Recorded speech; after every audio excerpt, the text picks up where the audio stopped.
Plusieurs lignes de la parole mènent à une seule ligne, celle de la vérité éternelle.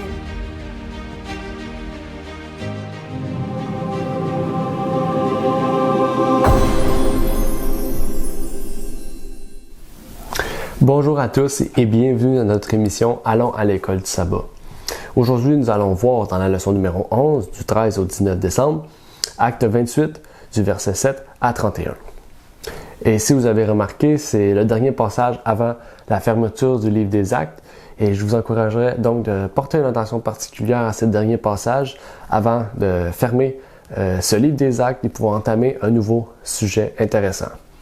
Je vous encourage donc à porter non seulement une attention, comme j'ai pu le dire auparavant, mais de bien lire ce qui est dit pour que vous puissiez vraiment voir l'importance de ces derniers versets-là et de voir aussi, on pourrait dire, l'injuste façon que Paul a pu mourir et aussi la façon que Dieu a pu préserver cet homme pendant les dernières années de sa vie. Je vous souhaite donc bonne étude et bonne écoute.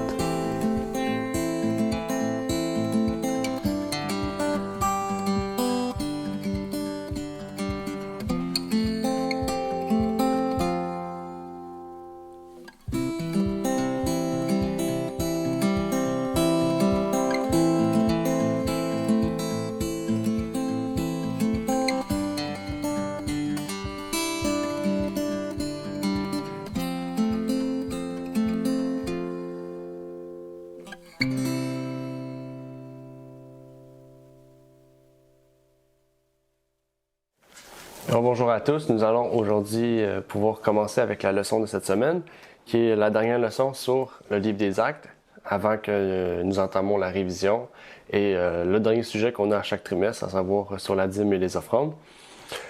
Pour cette dernière leçon du livre des actes, je serai avec Johnny ou René Marty, et j'inviterai aussi à tous ceux qui le veulent de pouvoir laisser des commentaires dans cette vidéo. Okay? Ou si vous avez des questions générales sur la Bible ou le ministère ou peu importe, vous pouvez nous contacter en privé sur ligne-sur-ligne-gmail.com et bientôt nous allons commencer une nouvelle série justement par rapport à vos questions que vous avez ou les questions qu'on a pu voir à travers différents sujets que nous avons et que nous avons pu répondre. Donc, on vous inviterait à pouvoir nous contacter pour répondre à vos questions si vous en avez. Sinon, avant de débuter cette leçon, j'aimerais t'inviter à faire une courte prière pour entamer ce moment d'étude. Père des cieux, nous te remercions de cette possibilité que nous avons de pouvoir étudier en pleine liberté ce que tu as mis, Père, sur notre chemin. Nous te demandons afin que tu puisses ouvrir à notre intellect, la mémoire et que tu puisses nous donner plus d'intelligence, Père. Nous te demandons ton esprit en abondance afin vraiment que la compréhension de ce livre soit plus facile pour nous, Père. Sois avec nous et à toute personne qui nous écoute présentement en ligne. Au nom de ton Fils Jésus que je t'adresse cette prière. Amen. Amen. Donc aujourd'hui, on va voir acte 28 de 7 à 31, okay, qui est les derniers versets en rapport avec ce livre des actes, okay, qu'on a pu étudier sur une année au complet. Donc le trimestre prochain, nous allons entamer le sujet de l'Apocalypse, okay, en deux parties, pour le livre, vu que le livre est divisé en deux parties pour l'école du sabbat. Et on va voir aussi un autre trimestre sur le message des trois anges en particulier. Et pour le dernier trimestre de l'année prochaine, nous allons au fur et à mesure pouvoir voir quelles leçons on va pouvoir étudier. Mais pour l'instant, les 3 prochains trimestres, c'est basé sur le livre de l'Apocalypse. Donc, pour faire un petit résumé de ce qu'on avait vu la dernière fois, puisque c'est important, c'est directement relié avec la leçon de la semaine dernière, on avait vu que Paul est arrivé sur l'île, sur une île, c'était l'île de Malte. Et on a pu voir aussi que Paul avait pu permettre à ces gens-là, par un miracle, okay, on pourrait dire le fait qu'il a été mordu par une couleuvre, puis une vipère, désolé, et qu'il a, dans le fond, qu'il n'a pas trouvé la mort face à cette vipère-là. On pourrait parler aussi des différents miracles qu'il y a eu sur l'eau, aussi sur la mer. En fait, toutes les prophéties que Paul a annoncées dans ce bateau-là se sont accomplies.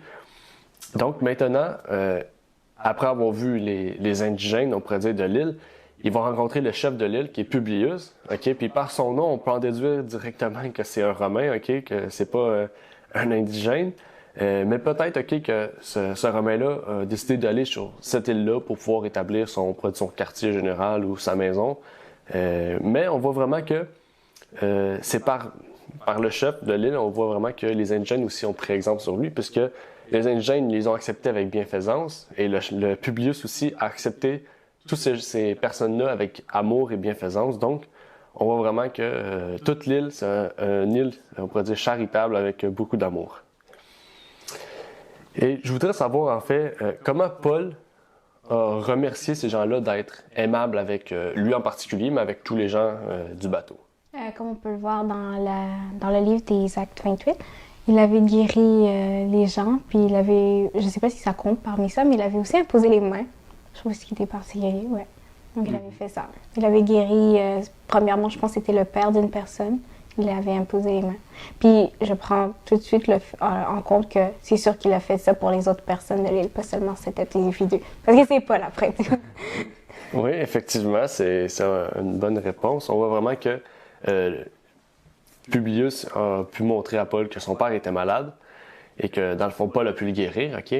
Et par la suite, tous les gens de l'île sont venus, ok? Donc, Paul a guéri, on pourrait dire, la Bible ne nous dit pas tous les malades de l'île, mais ça dit que tous les malades de l'île sont allés vers Paul. Donc, s'il y avait d'autres malades qui connaissaient pas cette nouvelle-là, ils n'ont pas été guéris, mais selon on pourrait dire le texte de la Bible, on voit vraiment que tous les gens qui étaient malades ont été guéris par la main de Paul. Mais c'est ça qui est étonnant ici, c'est que Publius, ces gens-là, c'était pas des gens qui avaient la foi, en fait, parce qu'on voit que Paul, dans la leçon, surtout dans les notes, on voit vraiment que Paul a pu trouver ce moyen-là pour ramener l'Évangile, mais la Bible n'en fait pas vraiment référence. C'est par les notes qu'on peut voir ça, mais dans la Bible, si on aurait juste la Bible, on pourrait pas vraiment parfaitement voir ça. On pourrait en déduire ces choses-là logiquement par le fait que Paul a dit des prophéties, on pourrait dire sur le bateau, le fait qu'il va couler puis que personne ne va mourir. On peut voir aussi le fait qu'il a été mordu par une vipère, qu'il n'a pas été mort dans le fond. Donc on voit vraiment que Dieu était présent. Mais pourquoi Dieu a permis en fait que ces gens-là puissent trouver la guérison s'ils n'ont pas la foi? Moi, je suis venue à la conclusion, mais l'hypothèse, je pourrais dire ça comme ça, pas la conclusion, à l'hypothèse comme quoi que, je veux pas, c'est un témoignage, voir que voici une maladie qui peut-être devait amener ma mort, qu'une personne puisse me guérir de ça, puis que cette personne est un homme de Dieu, c'est un témoignage. Mais il y a aussi le fait que comme plus petit que ça, Paul qui guérit ces gens-là qui guérit ces gens-là aussi, c'est puis dû à leur non-conversion, c'est pas nécessairement dû à leur conversion, mais c'est juste par vraiment un acte de gentillesse, parce que en tant que chrétien, c'est quelque chose que l'on devrait faire, venir au soutien des personnes. Mais si en plus il y a tout ça, on peut voir que c'est un témoignage, puis ça, qu'est-ce que ça amène? Ça fait parler de Dieu, ça fait parler de Jésus, et puis tout ça, ça fait en sorte qu'il y a une mission d'évangélisation derrière. Donc, c'est sûr que Dieu va permettre quelque chose qui puisse faire rayonner son nom, si je peux dire ça comme ça. OK, oui, c'est un bon point. Moi, j'avais vu d'une façon un peu différente, mais ça se ramenait aussi à ce que tu as dit. Mais on voit vraiment que ces gens-là, le fait qu'ils aient accueilli ces gens-là avec bienfaisance, avec amour et tout, on voit vraiment que ces gens-là ont, on pourrait dire, eu une approche que Dieu veut qu'on ait en tant que chrétien. Le fait que Dieu veut qu'on accueille tout le monde, qu'on soit gentil avec tout le monde, courtois, qu'on les accepte, qu'on les nourrisse, qu'on prenne soin, justement. Eux, c'était pas des pauvres, mais là, c'était en ce moment-là, ils étaient pauvres, il n'y avait plus de bateau, plus de nourriture, plus rien. Donc, ces gens-là, en fait, ont pu montrer l'amour de Dieu sans connaître vraiment Dieu. Puis Paul, on dirait vraiment que c'est comme c'est un remerciement d'avoir accompli un geste qu'on pourrait dire digne d'un chrétien sans pourtant être chrétien. Donc, c'est pour ça que je dis que ça se rapproche aussi de toi, du fait que Paul remercie en fait ces gens-là d'une façon comme ça. Et aussi Paul, sûrement, qui a dû aussi apporter l'Évangile à ces gens-là. Et en fait, on voit vraiment que le peu de temps qui est resté, on va voir plus loin un peu, il est resté quand même assez longtemps, mais c'est quand même peu sur, on pourrait dire, si on le prend sur plusieurs années, mais on voit vraiment que Paul, le peu de temps qui est resté, il a guéri beaucoup de gens, il a montré déjà des miracles, parce que le fait qu'il a été mordu par une vipère sans mourir, c'est un miracle. Et puis tous les gens qu'il a guéris, donc, on voit vraiment que c'est sûr qu'il y a eu des conversions, mais la Bible en parle pas précisément sur qui ou sur quoi, etc. Donc, il y a un autre point intéressant ici que je voulais aborder par rapport à ça, justement. La Bible dit qu'ils sont restés 3 mois sur l'île, Mais pourquoi ils sont restés 3 mois sur l'île? Parce que je veux dire, il n'y a rien qui leur empêchait de partir après une semaine. Ils prennent leur nourriture, ils mangent, ils s'en vont. Mais pourquoi rester 3 mois sur l'île? Je pense que c'était pas de leur propre décision. Si je comprends bien, ils sont restés là 3 jours. Puis je pense que c'était des problèmes liés au port et la saison. En fond, les deux pouvaient pas, comme le navire pouvait pas quitter le port probablement à cause que c'était l'hiver. Ils devaient attendre vraiment que le chaud revienne pour que le navire puisse se déplacer. Fait que c'était pas de leur propre gré. Ouais. Oui, c'est ça. Effectivement, c'est ça la réponse. Je m'attendais à cette réponse-là. On voit vraiment que le navire ne pouvait pas naviguer, en fait, parce que, justement, la différence, c'est que là, il y a du monde qui peut peut-être raisonner comme ça, du fait que eux, le navire, eux, ils ont navigué, pourquoi lui, il ne pourrait pas? Mais on voit vraiment que, si vous vous rappelez deux leçons auparavant, en fait, on pourrait dire lui qui dirigeait le navire, le navigueur ou le maître du navire, avait dit qu'il ne pouvait pas entreposer le bateau au port parce qu'il était mal propre. Okay? Puis dans le fond, les choses faisaient en sorte qu'il ne pouvait pas. Donc, il devait partir d'une manière ou d'une autre.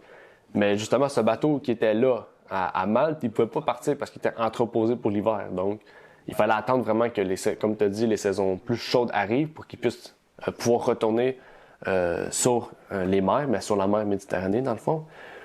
Et justement, c'est pour ça qu'ils ont entendu que l'hiver, on pourrait dire, parte un peu pour prendre le navire d'Alexandrie, puisque la Bible dit que c'est un navire d'Alexandrie. Mais il y avait quelque chose aussi d'intéressant aussi que j'ai pu faire avec des recherches par rapport à la Strong Concordance. OK? Ça dit bateau d'Alexandrie, mais ça parle de Dioscure. Mm-hmm. OK? Est-ce que tu as pu faire un peu de recherche sur c'est quoi Dioscure ou Dioscures? Je sais pas comment le dire vraiment. Je suis pas un grec. Mais est-ce que tu as pu faire des recherches?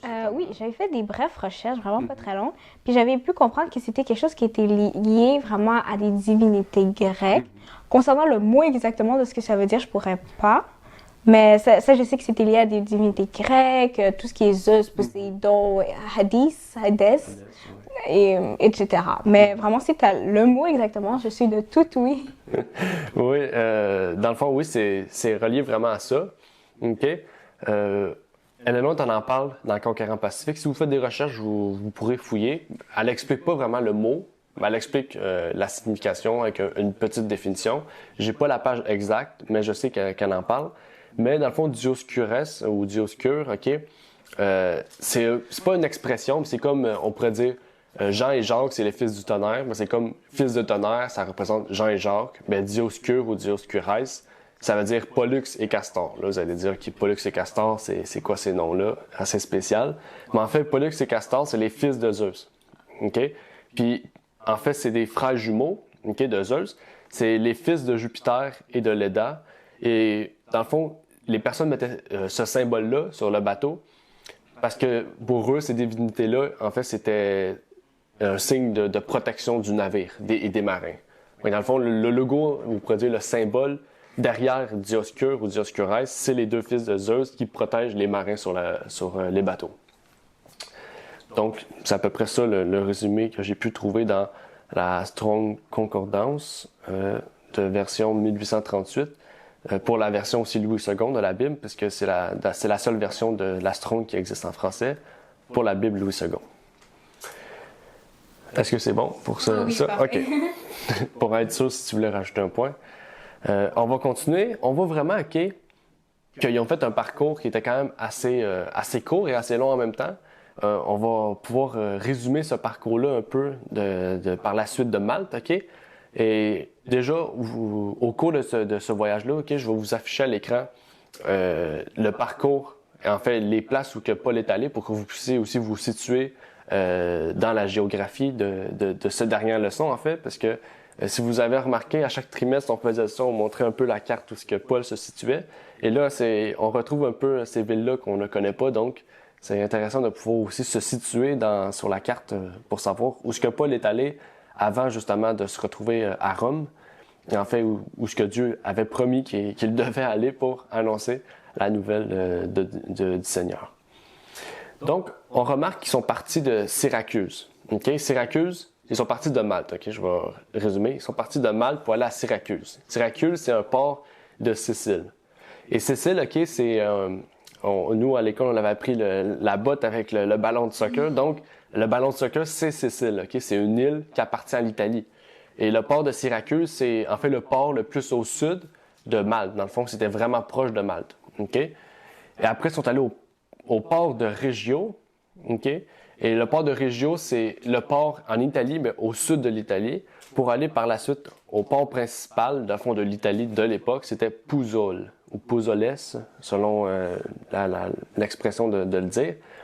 Mais on voit vraiment que, selon l'esprit de prophétie, dans le Conquérant Pacifique, à la page 397 et 398, qui nous dit « Le trajet de Pouzzoles ou Pouzzoles à Rome n'était que 225 km. » Donc 225 km. C'est quand même assez beaucoup. Pourtant, le nom dit le trajet de Pouzzoles à Rome n'était que 2. Donc, elle dit que c'est court, ben, c'est 225 km à la marche. C'est quand même assez long. Et le port était en communication fréquente avec la métropole. Les fidèles de Rome, prévenus de l'arrivée prochaine de l'apôtre, en envoyèrent quelques-uns à sa rencontre pour l'accueillir.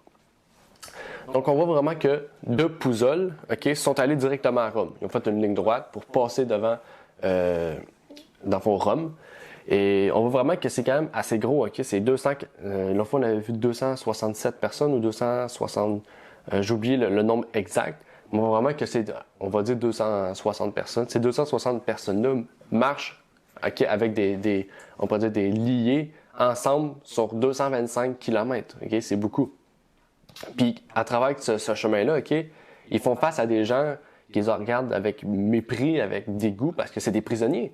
Il ne faut pas oublier, même si Paul a l'air avec une grosse barbe, il a l'air, on pourrait dire, quelqu'un de pauvre, mais il n'a pas l'air quelqu'un de méchant. Le monde le regarde en voulant dire « t'es un meurtrier, t'es un voleur, t'es un tueur ».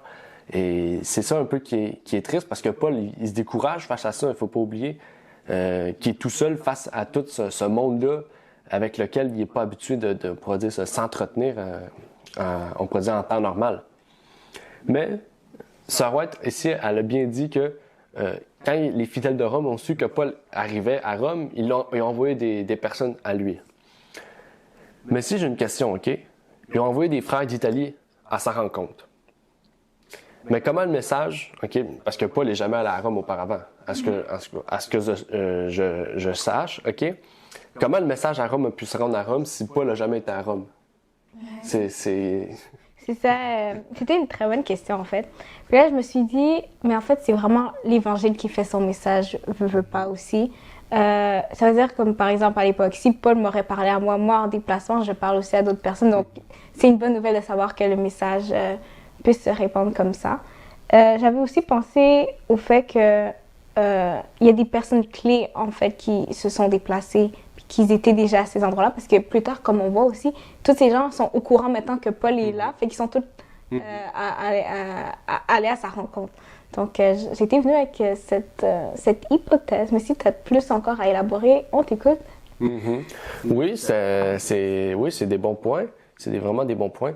Et ce qui est intéressant aussi, c'est que vraiment la Bible n'en parle pas, mais on peut dire sans vraiment en parler directement, indirectement, la Bible en parle. Donc c'est ça qui est intéressant. Puis aussi avec l'histoire, on peut savoir vraiment avec l'histoire, on parle des historiens, ok, avec d'autres écrits, on peut vraiment savoir comment le message a pu rentrer vraiment dans ces choses, dans Rome en fait.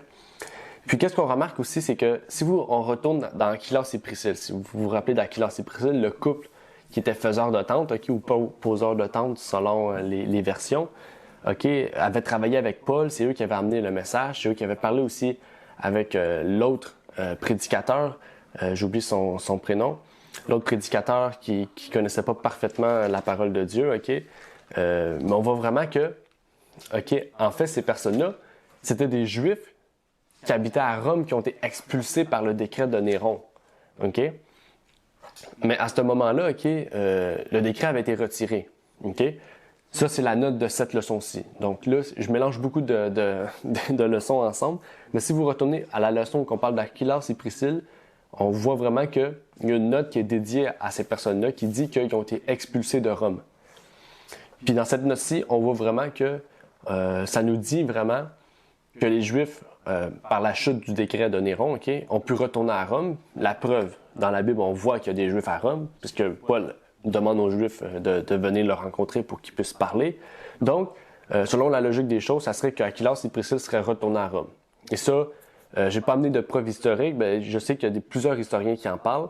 Et aussi, Romains 16, verset 9 nous glisse un mot, parce que Romains 16, verset 9 nous dit que de saluer Aquilas et Priscille. Ben, le livre de Romains était écrit à Rome. Donc, ça dit qu'il y a un livre, le livre des Romains, qui a été écrit à Rome. Puis on sait que le livre de Romains a été écrit avant la venue de Paul à Rome. Ça veut dire qu'il y avait du monde à Rome avant sa venue. Puis selon la logique, ce serait Aquilas et Priscille qui auraient ramené le message à Rome, qui auraient formé l'Église à Rome, et que justement, qui auraient peut-être envoyé les frères voir Paul.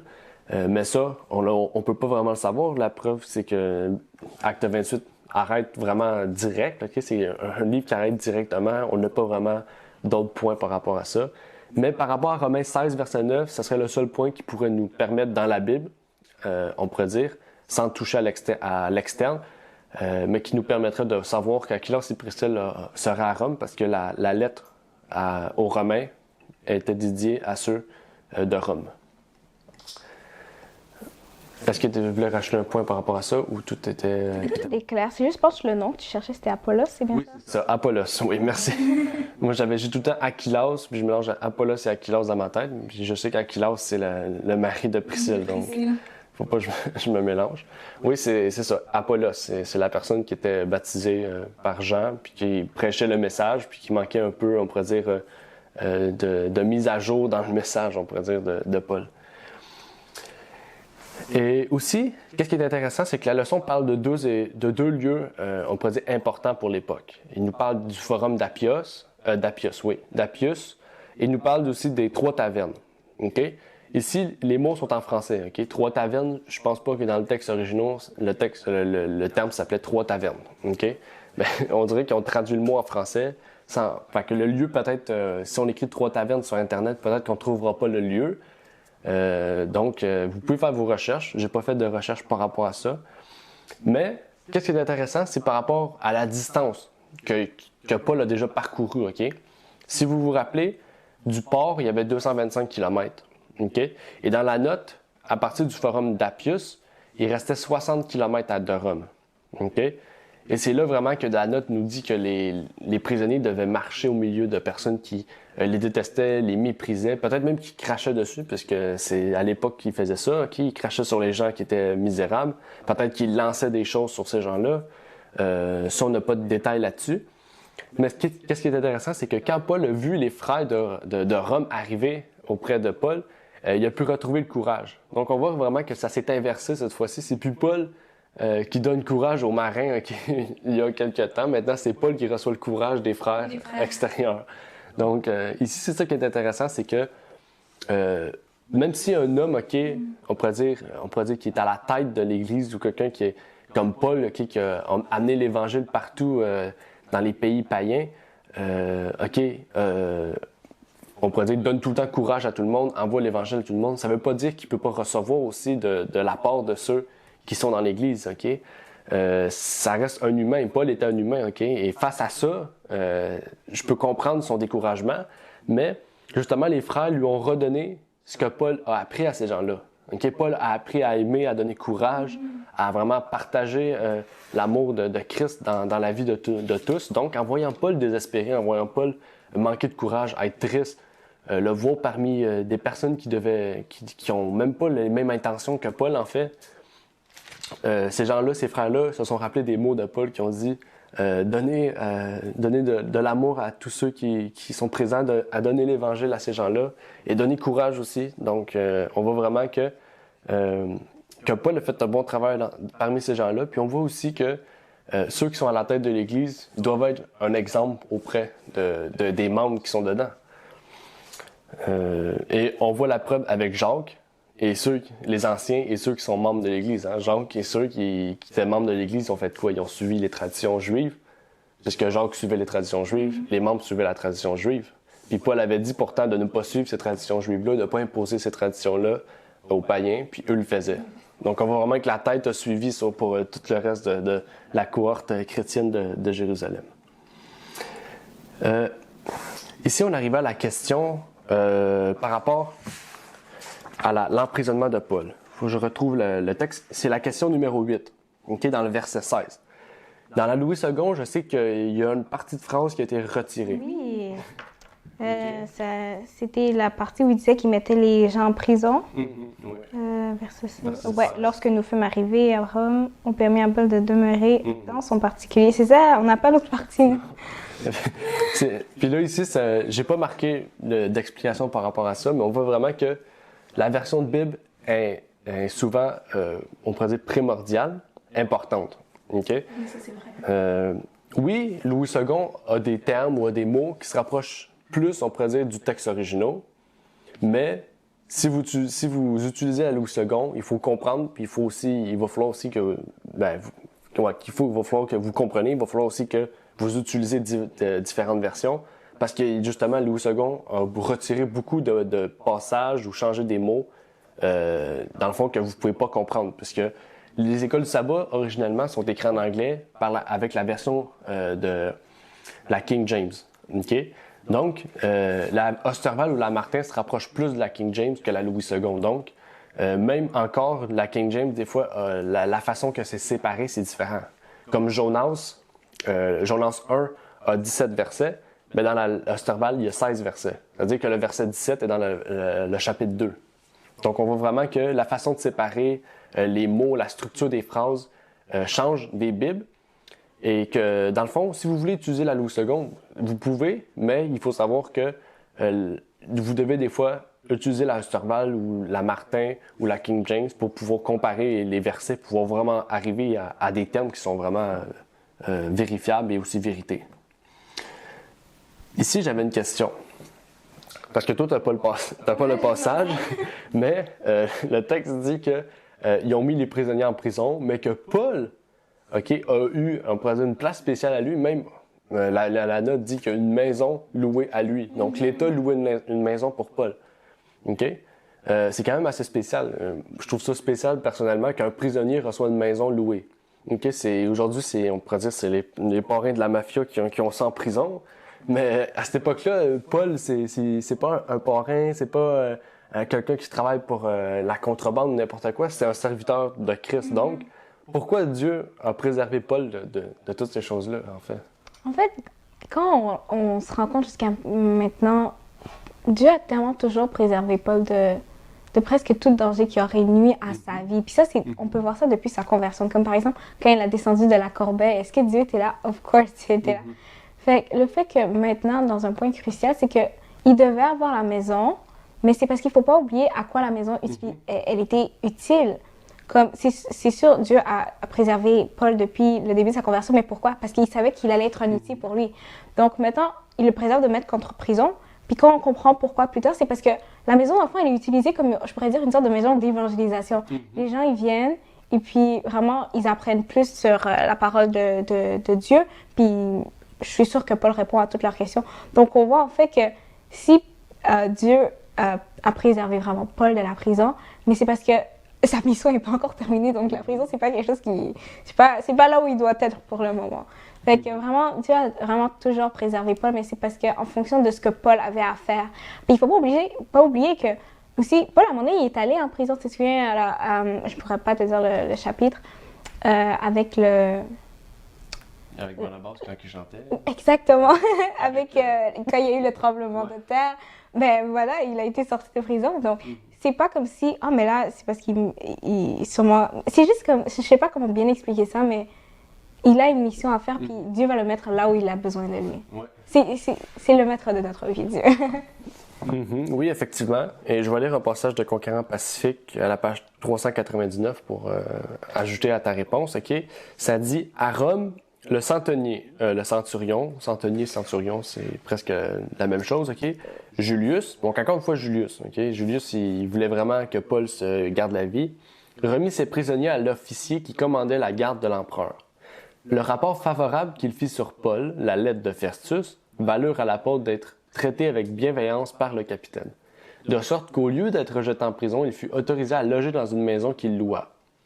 Quoique toujours enchaîné à un soldat de garde, il pouvait recevoir ses amis en toute liberté et travailler à l'avancement du règne de Dieu.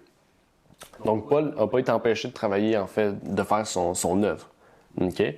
À part jusqu'au dernier moment de sa vie, on va lire la note 8 plus tard parce que c'est quelque chose de quand même assez, on pourrait dire, anormal, surtout à cette époque-là. Mais vraiment qu'est-ce qui est drôle, c'est que Paul est arrivé, puis Paul c'est ça que j'aime, c'est quelqu'un qui perd pas son temps. Il va pas attendre des mois, des années pour faire son travail. Paul, aussitôt qu'il est arrivé dans la maison, il a convoqué les principaux des Juifs. Il est arrivé, convoqué les Juifs, venez ici, je vais vous parler de la vérité. Si vous n'êtes pas content, allez-vous-en. C'est à peu près, Paul, il est comme ça, il est direct, il dit ses choses, il le dit avec amour. Mais il dit ces choses comme qu'il doit le dire, mais de la façon où que ces gens-là pourront comprendre. C'est ça aussi qui est étonnant, c'est que Paul est direct, Paul a un caractère droit, mais il met toujours dans son caractère droit l'amour de Dieu. Il révèle en fait la façon qu'on doit annoncer l'Évangile aux Juifs, en fait aux païens, à peu importe la classe de personnes. Et en fait, il répète un peu son histoire, mais vraiment rapidement. Okay? C'est un résumé vraiment bref. Mais il fait juste dire qu'il n'a rien fait contre le peuple juif. Okay? Mais seulement parce qu'il avait appelé à César, il se retrouvait ici. Okay? Et ça, c'était vrai. Et en fait, c'est à cause de l'opposition extrême des Juifs, parce que les Juifs se sont posés à plusieurs reprises face à Paul. Donc, Paul a dit, pour que l'opposition s'arrête, je vais en appeler à César. Okay? Mais on voit vraiment que Paul s'est trouvé quand même dans un bon état grâce à Dieu, parce que justement, Dieu était derrière, on pourrait dire, ce plan-là. Dieu préservait aussi à ce que Paul reste en vie. Mais il dit que c'est à cause de l'espérance d'Israël qu'il doit être lié. Okay? L'autre fois, on avait parlé, c'est à cause de l'espérance des tribus, justement, qui doit être liée. Maintenant, c'est l'espérance d'Israël qui doit être liée. Okay? L'espérance d'Israël, on l'a vu la dernière fois, donc on ne va pas répéter qu'est-ce que l'espérance. Pour aller voir, je vous encourage soit à lire la note reliée avec ça ou à aller voir notre émission sur le sujet. Mais ce qui est intéressant aussi face à ça, c'est que les Juifs n'ont même pas entendu du cas de Paul. C'est-à-dire qu'il n'y a aucun message qui s'est fait entre Rome et les Juifs. Vraiment, les Juifs, ils voulaient pas... Ils voulaient que Paul meure, oui, mais leur but principal, c'était vraiment que Paul ne parle plus. Donc, si Paul parlait plus, ben, il était content. Okay? Mais on voyait vraiment que Paul s'en sortait tout le temps d'une façon. Donc, les Juifs, à un moment donné, ils ont dit, bon, oui, il parle plus, mais il est vraiment fatigant. Donc, on va décider de le tuer ou de trouver une façon pour le tuer. Donc, les Juifs, vraiment, c'est pas... ils ont pas, on pourrait dire, des solutions vraiment efficaces parce qu'ils veulent juste tuer. Ils n'ont aucune autre solution efficace. Puis, sauf, OK, on remarque que la seule chose que les Juifs savent sur Paul, c'est que qu'est-ce qu'il prêche, c'est vraiment qu'est-ce que les Juifs sont en opposition à Rome. Mais vraiment, le fait qu'ils soient en opposition, ils n'ont jamais vraiment entendu parler du message. OK? Et c'est ça qui est étonnant ici, c'est qu'est-ce que les Juifs ont fait vraiment, dans le fond, face à ce que Paul leur a dit par rapport à sa vie et son message. Tu veux savoir que quand ils ont voulu en savoir plus vraiment sur... Ouais, c'est ça. Qu'est-ce que les Juifs ont fait d'étonnant ici? Parce que les Juifs font pas ça. Ils ont juste fait comme, on va t'écouter. Je pense que c'est vraiment surprenant parce que c'est pas, je pense, on pourrait dire dans leur coutume, de ce qu'on a vraiment pu voir vraiment jusqu'à notre étude des livres d'Actes. Mais juste le fait d'écouter puis de faire, wow, OK, on a entendu parler de cette secte, mais pas de toi. Fait on veut juste savoir, OK, qu'est-ce qui se passe en général avec toi et cette secte un peu plus davantage. Donc, juste déjà dire ça, je trouve que c'était tellement comme, wow, OK, ils sont des Juifs? Ouais, ouais, c'est ça. Je pense que c'était ça. Ça, c'était vraiment surprenant de leur part. Puis juste déjà, une écoute, ça peut déjà faire beaucoup. Ça peut faire beaucoup. Oui, bien ça, on a la preuve plus loin là, de ce qui est arrivé. Mais on voit vraiment qu'ils ont réagi d'une façon assez différente des Juifs traditionnels, OK? Ben, des Juifs traditionnels. Peut-être aussi qu'ils étaient en territoire hostile. Des Juifs qu'on a rencontrés jusqu'à présent. Oui, c'est ça, on pourrait dire aussi. Ouais. Mais on voit vraiment qu'ils étaient en territoire hostile aussi. Moyennement qu'ils faisaient de quoi contre les Romains, et les Romains n'allaient plus les mettre dehors. Et ça, en fait, c'est arrivé au cours de toute l'histoire de l'humanité jusqu'à temps qu'Israël soit restauré. En fait, les Juifs étaient parmi les Romains, et à chaque fois, les Romains détestaient en fait les Juifs, parce que les Juifs, ils disaient tout le temps qu'ils étaient « Nous sommes de la terre promise, nous sommes le peuple élu, nous devons vivre, nous devons dominer sur le peuple, et tous les peuples, en fait, en faisant ça, tous les peuples détestaient les Juifs. Okay? C'était pas vraiment la bonne approche pour amener le message, on pourrait dire.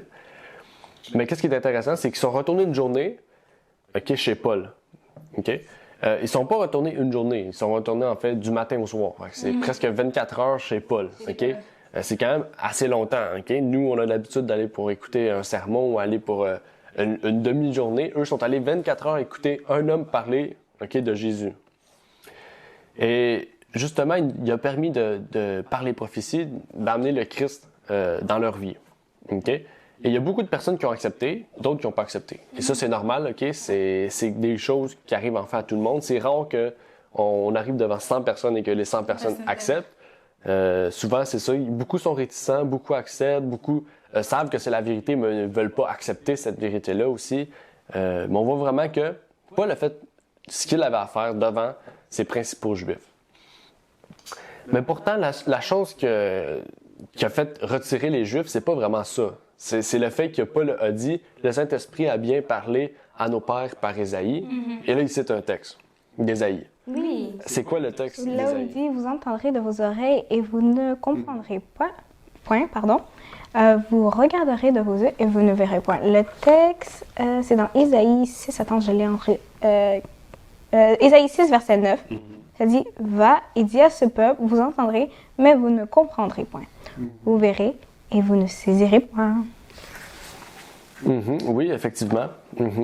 Et c'est ça qui est intéressant, c'est que ce texte-là montre que le fait qu'il soit endurci à la vérité, en fait, Dieu devait trouver un peuple à l'extérieur d'Israël, en fait. En fait, on voit vraiment que Dieu avait choisi un peuple. Le peuple a accepté. Au fur et à mesure, a commencé à endurcir leur cœur. Ils ont commencé à se détourner. Puis là, ils veulent plus retourner dans la vérité. Ou ils veulent plus, en fait, accepter les prophéties qui étaient promis pour eux. Okay? Donc, Dieu, il va pas rester là à attendre que le peuple accepte. Parce qu'il sait, puis c'est logique, que le peuple pourra jamais accepter totalement. Donc, Dieu doit aller chercher à l'extérieur du peuple élu, le peuple juif, pour aller chercher les gentils, les païens. Et c'est ça, en fait, que le travail de Paul, c'était ça le travail de Paul. Il est allé à Rome, il est allé en Grèce, il est allé en Syrie, en Turquie, il est allé partout faire le travail qu'il avait à faire.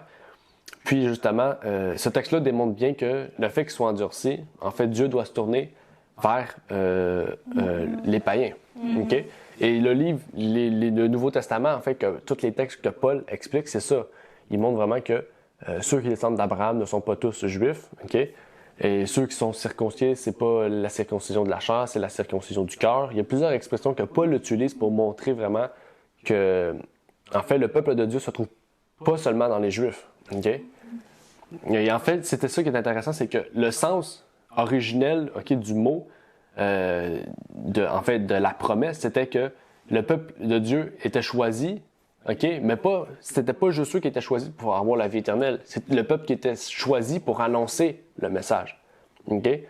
C'est ça dans le fond qu'on voit ici, c'est que Dieu avait choisi un peuple pour annoncer le message et non pas un peuple pour être le seul peuple élu, le seul peuple sauvé. C'est ça que les Juifs ont mal compris, c'est qu'ils voulaient pas faire partie, ils voulaient pas être parmi les païens pour pas, délaisser la vérité, mais ils pensaient que juste ceux qui devaient être dans la vérité. Tout le monde devait accepter leur truc, puis eux devaient pas aller vers les autres. Ils devaient attendre que eux viennent pour accepter la vérité.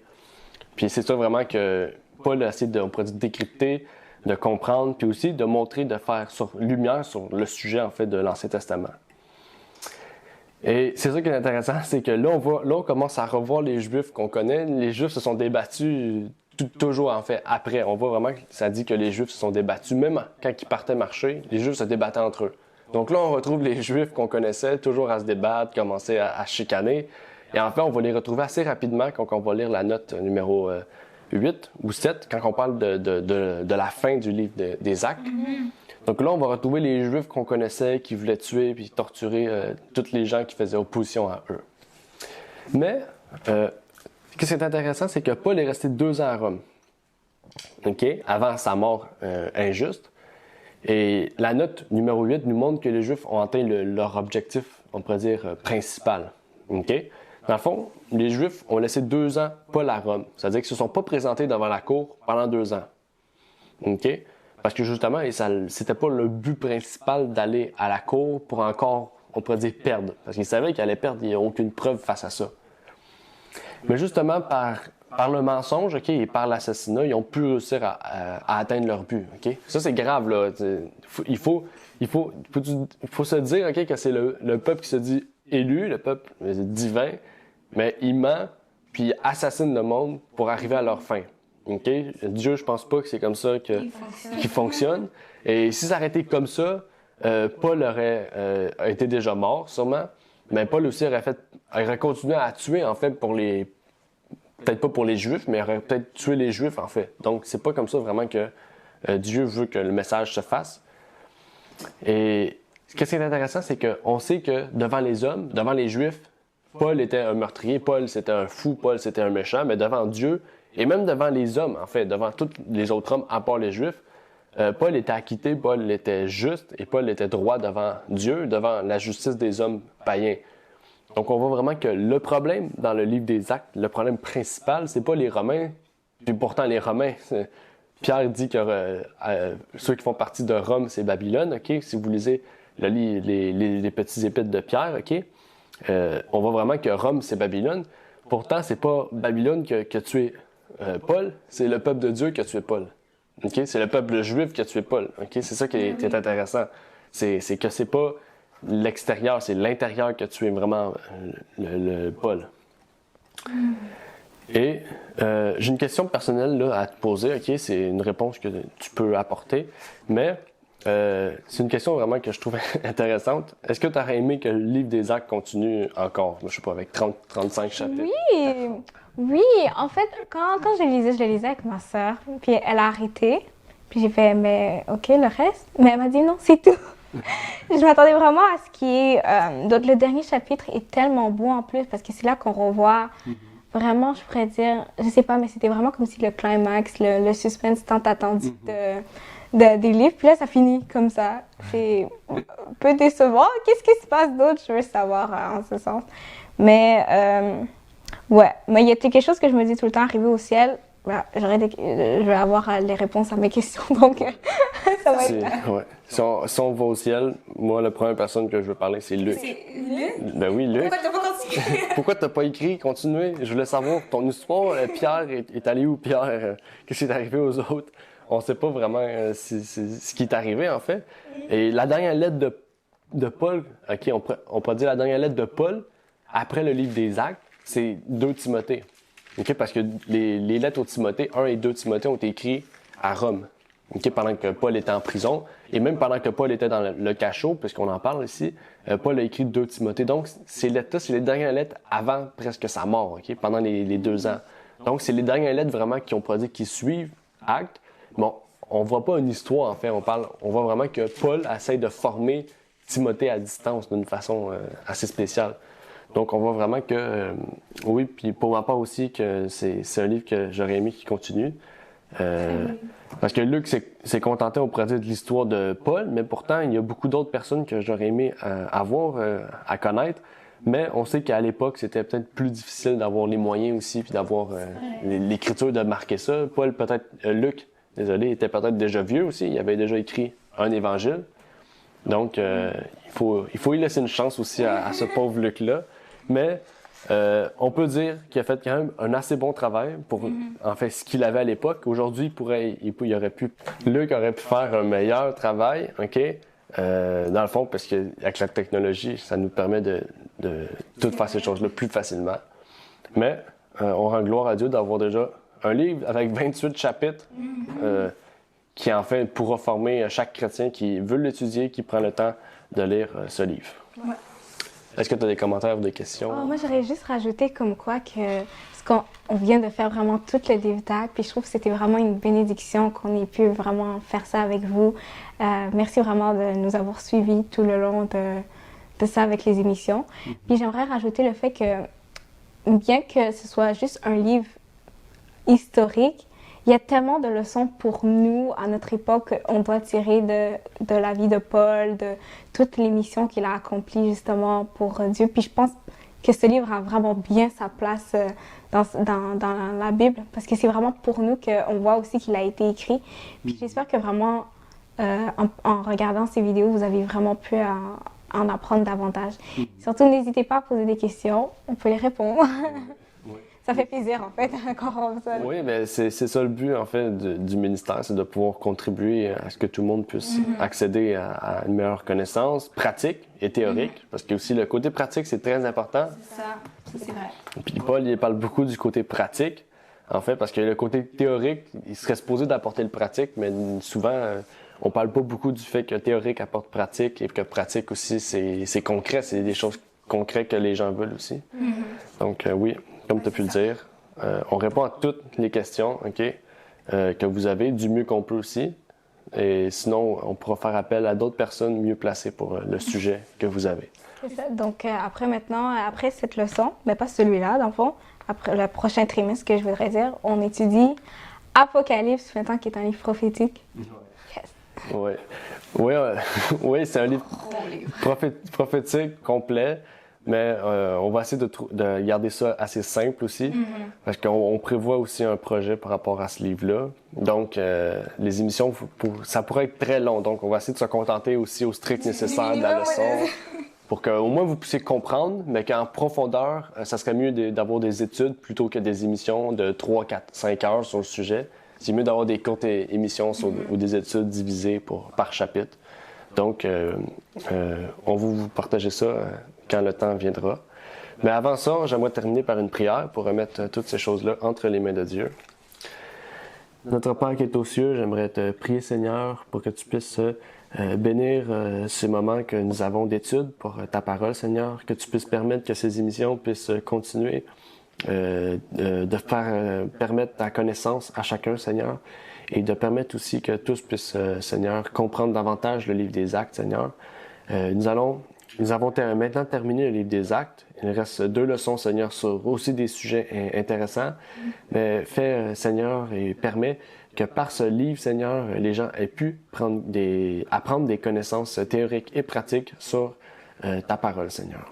Je te prie donc de guider chaque personne qui étudiera ce livre-là et chaque personne qui fait les écoles du sabbat pour que aussi ce guide des écoles du sabbat puisse s'agrandir pour que plusieurs autres personnes puissent être touchées par ces messages importants. Je te prie au nom de ton Fils Jésus-Christ. Amen. Amen. Merci d'avoir écouté cette vidéo. Pour plus de contenu, abonnez-vous sur notre site internet. Il est également possible pour vous de nous suivre sur notre page Facebook et de nous contacter par email.